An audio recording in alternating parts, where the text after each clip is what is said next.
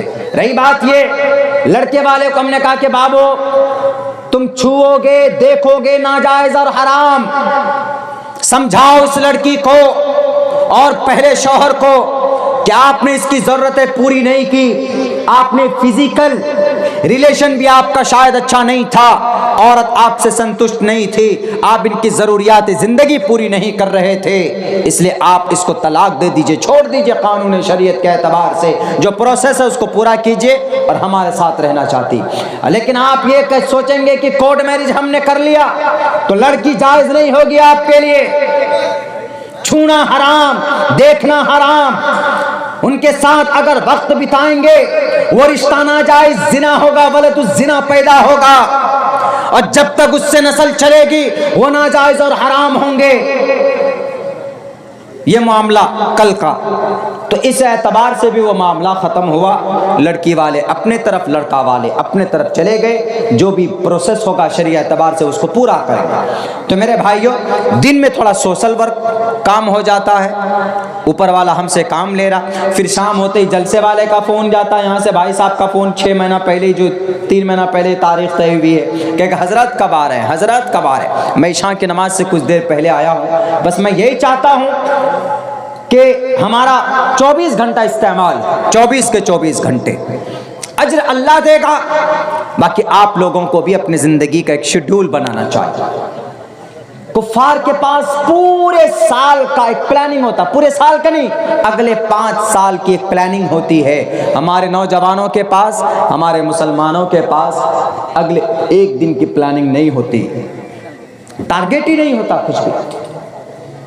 Target fix کرو، آرام کو لات مارو، اپنی زندگی کے اندر تبدیلی پیدا کرو مسلمانوں، تبھی کچھ ہو سکتا ہے، ورنہ کچھ بھی نہیں ہوگا۔ 2:30 بج چکے ہیں، آپ سب کا بھی 2:30 بج چکا ہے، میرا بھی بج چکا ہے۔ بس آخر میں یہی کہوں گا میرے مسلم بھائیوں، بڑی قربانی کے ساتھ، بڑی دقت اور پریشانی کے ساتھ صحابہ کرام پریشانی کے زد میں آئے، انبیاء کرام پریشانی کے زد میں آئے، آپ تک اس عقیدے کو پہنچانے کے لیے آپ کا یہ عقیدہ قرآن کا عقیدہ نہیں ہے بلکہ دنیا کے تمام شاستروں کا عقیدہ ہے۔ کیا؟ قل هو اللہ احد اللہ الصمد لم یلد ولم یولد ولم یکن له کفوا احد، ہی از اللہ the one and only۔ ہماری ماں اور بہنوں، اپنا بچہ، آپ کا بچہ جب پیدا ہوتا ہے، اس بچے کو جب وہ تھوڑا ہوش سنبھالتا ہے، جب کچھ بولنے لگتا ہے تو اس بچے کے سامنے میں یہ بولا کرو جو حضرت عبداللہ ابن عباس فرماتے ہیں کہ محمد رسول اللہ کوئی بچہ سامنے آتا تو آپ اس کو کہتے کہ بیٹا تمہارا اللہ کتنا ہے، کون ہے، لات ہے کہ عزا ہے کہ منات ہے۔ اگر وہ بچہ بولتا ہمارا خدا یہ شنکر جی ہے، ہمارا خدا یہ بجرنگ بلی جی ہے، ہمارا خدا یہ درگے ماتا ہے، ہمارا خدا یہ لات عزا منات ہے، یغوث ہے، یعوق ہے، تو اللہ کے نبی کہتے نہیں، تمہارا اللہ ایک ہے، بولو اللہ احد، اللہ ایک ہے، اللہ الصمد، اللہ بے نیاز ہے، اللہ بے نیاز ہے، لم یلد ولم یولد، وہ کسی کا باپ نہیں، اس کے کوئی باپ نہیں، وہ کسی کا باپ نہیں اور اس کا کوئی باپ نہیں، ولم یکن لہ کفوا احد، اس کا کوئی ہمسر نہیں۔ جب بچوں کو بنیادی اعتبار سے چھوٹے بچے مائنڈ ان کا بالکل کلین ہوتا ہے، جب آپ کی یہ بات آپ کے بچوں کے ذہن میں جائے گی، ان کا عقیدہ اسٹرانگ ہوگا، پھر وہی بچہ آگے چل کر نہ تو یہودیوں کے نرغے میں آئے گا، نہ تو وہ قادیانیوں کے بہکاوے میں آئے گا، نہ تو وہ عیسائی مشنریز کے، عیسائی کرسچنٹیز کے پیغام کو کبھی قبول کرے گا۔ جب اس کا عقیدہ بنیادی اعتبار سے مضبوط ہوگا، وہ کہے گا کہ نہیں، ہماری امی نے کہا ہے قل هو اللہ احد، اور اللہ کا قرآن بھی کہتا ہے بچپن میں جو چیز ایک مرتبہ دل و دماغ میں نقش کر جاتی ہے، اس کو پھر ہٹانے سے، اس کو ختم کرنے سے وہ چیز ختم نہیں ہوتی۔ اس لیے میں ماں بہنوں سے کہوں گا، اگر بچے کا عقیدہ ون سائیڈڈ کرنا ہے، اگر کلین کرنا ہے، تو پیدائش کے بعد جب 1 سال بعد جب بچہ کچھ بولنے لگتا، جب بچہ آپ کو سمجھنے لگے تو اس وقت کلمہ پڑھ کر سنائیے، اس وقت قرآن کی آیت پڑھ کر کے سنائیے، اس وقت آپ اتہاس اسلام سنائیے۔ انشاءاللہ وہ بچہ آگے چل کر اسلام کا داعی بنے گا، وہ نہیں ڈرے گا RSS سے، وہ اسلام کا مبلغ بنے گا، وہ پیدا ہوگا، اس کے اندر جرأت پیدا ہوگی حضرت خالد بن ولید کی، اس کے اندر طاقت پیدا ہوگی حضرت زید بن ثابت کی، جو کفار کے